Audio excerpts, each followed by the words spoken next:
this evening with a kind of elevator pitch, and I'm going to give you each 1 minute to, no pressure, but to kind of, we've obviously got Jennifer here representing ancient Greece, and Elodie representing ancient Rome and Pompeii. For those of us who aren't committed classicists, why, oh why should we be so committed and into the world of ancient Greece and ancient Rome and Pompeii? Who would like to go first? I would like to say that I hate elevator pitches. How to make friends straight away. Right, excellent. I am an author, so I'm wordy. I decided to write novels because I can't do things quickly. Okay, so audience, go gently. We will do a show of hands at the end of this. We'll do for ancient Greece and ancient Rome. No pressure. So I think lowered everybody's Expectations. Definitely, and lower some more. I will say that I'm going to completely break the format, because I'd like to challenge that they would be in competition with each other because they complement each other so well. I'm taking all the competition out of this.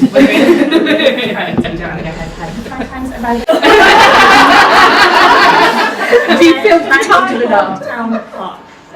I mean, yes. But I think ancient Greece is where we will find ourselves. Obviously, because mythology would not have the resonance that it does if it wasn't extremely relevant to the lives that we lead today. But it will also be incredibly exciting and dramatic because the world of ancient Greece is one of gods, and it's one of monsters, and it's one of heroes who maybe aren't as heroic as they seem at first glance. And most importantly, it's full of women who play incredibly vital roles that have not always had their stories told. And so although you might think of ancient Greece as being something that is lost to us, that is dead, that is gone, that is dusty relics and ruins, actually there is always more to discover, and that's why I think the books about ancient Greece are so fun. No pressure, Elodie. I'm hedging my bets here because Amara, my main character, is actually Greek. So I'm going to have a foot in both camps. And one of the things that I love about Pompeii, where my trilogy is set, and why I think, ancient Greece and Rome, the classics, are lumped together, is they've got so many threads running through in terms of the mythology.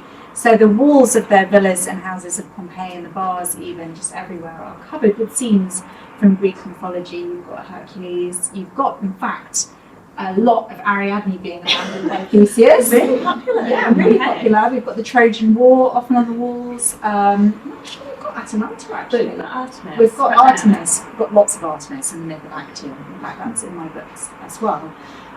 Why the Romans, though?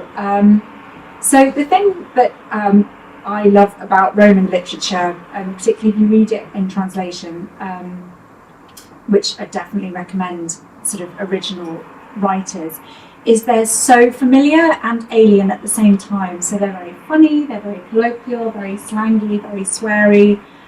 They write about very earthy, pragmatic things a lot of the time, about love affairs and politics and sort of the messy business of life. This is why I like the Romans, to be honest. And I'm also, as I'm discovering with the book I'm writing at the moment, where there's a shortage of physical material to draw on, I loved writing about Pompeii because you can actually go there. You don't really have to imagine very much because a lot of it still survives.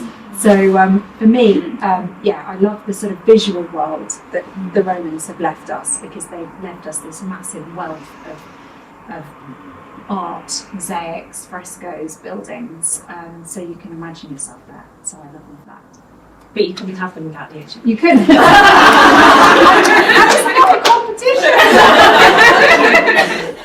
I just wonder if you guys have had any reaction from academics or historians to your work, how they've kind of like encountered it. Because I guess, on the one hand, you're not writing for that purpose, but I found that whether you write really it stops being, dry and stuffy, because you can imagine these as real people. And actually, if you think about how the ancients kind of engage with history, people like Herodotus, they made stuff up to try and imagine what was happening. So have you had any discussions with academics or historians about that? I had really nice reception for the Wolf Den trilogy from sort of people into Roman history. I'm slightly terrified with the next book because I did actually study Pompeii quite intensively, and now I've got to write a book about a different area of Roman history, so I hope people like it as much, the academics, and I've had to, and it's also a part of history about which we know rather a lot less, so I'll have to make more up, which is always quite divisive. So, I mean, when what sort of held me back from writing to start with was this fear of reception. An angry classicist. That is what I pictured reading over my shoulder all the time, and it's really, really inhibiting. And I kind of got over that hurdle. That I wouldn't say that the fear had completely gone away. And I was interviewed by Professor Edith Hall in Durham last October, just gone. And I was so nervous about that because I thought, here is a historian, an academic, an expert in this field who I really, really respect. She's a lecturer at Durham, and she's she's a really interesting, fascinating woman. Who I was so excited to meet, but also really, really frightened. And I didn't want her to have read my book because I was worried that she had to. She was interviewing me. And she was so reassuring, and her approach was exactly what you've said, that people have always been making this stuff up. And because she is a lecturer, and her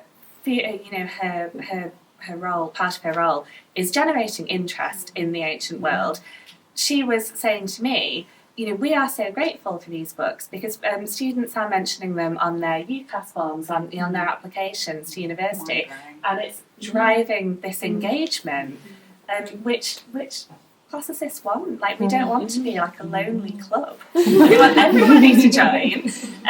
And so I think you realise that people are not judging you some people are, but a negative way all the time. That actually, I don't think people are out to point score always. No, and also if they are, then that's kind of on them, really. It is fiction at the end of the day. We will have made stuff up. And there is no right or right, especially when it comes to you don't even know. Well, so particularly with mythology, but even with Roman history, we just don't know a lot of things. You have to make stuff up to fill in the gaps. Yeah. And I think we are always approaching the period, the text, the evidence, the research. With respect. Yeah, exactly. We are not irreverent about our sources, and we might say things about some of the characters or the way they've been written that we take issue with, but we are grateful and glad to have it. Yeah. We just want to do something different with it. I have already run over the time that I said I would do this evening, but I can't let either of you go without asking the inevitable questions about what's next. Who would like to go first? I know, Jennifer, you've shared views about Hera and whether you'd like to. What can you share with us? And it's June, not. I've got May down here. Is that right? That is right. Yeah. Yes. So I was quite late finishing this book because I've only just sent it to my editors on Sunday. Not the first draft. That would be a problem. But yeah. So my fourth book in 4 years is Hera. It's the first time that I'm taking the perspective of a goddess, which is why Dionysus is viewed from the perspective of somebody much more powerful who despises him. And I think that, I talked about Clytemnestra being the archetypal bad wife. Hera is the goddess of bad wives. So I really wanted to take this character who has been very much maligned, very much treated as though she's a subject of kind of a bad 70s comedian stand-up set, like she's a nagging wife, she's a terrible mother-in-law. She does do really terrible, awful things. She's very much a kind of has her villain reputation is to some extent justified. That there is a lot more to her than just that. I can't wait. Yeah, no, I was just thinking that. You were talking, and Elodie, you've hinted at your current project and it not being in Pompeii. So my next book that I'm writing at the moment is Boudica's Daughter. So it's Roman Britain, but it doesn't end with the rebellion. That happens quite early. So it's about what happens in her life afterwards. And yeah, I'm really enjoying some aspects of it. I'm quite daunted because I realise I'm writing a book that involves battles and I'm not really interested in war. So that was an issue. But I am very interested in personalities and passion and drama and that is just, I'm not kind of really down with what the soldiers had for lunch and what their sandals look like. So I'm having to get down with this. No, it's I hope it will tell that story from a slightly different perspective to what people might be expecting. And it does have a cameo from Britannica, who was a child at the time of the rebellion, and also fairly large chunk of time with Pliny, who was a friend of the governor of Britain who defeated Boudica.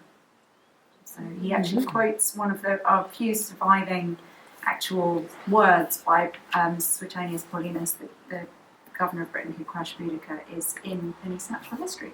So. Yeah, well, there you go, everybody. Some great treats to look forward to. Thank you both so much for joining us this evening, for sharing so much about your books and the world of Greek mythology and ancient Rome and Pompeii. Thank you very much, Jennifer.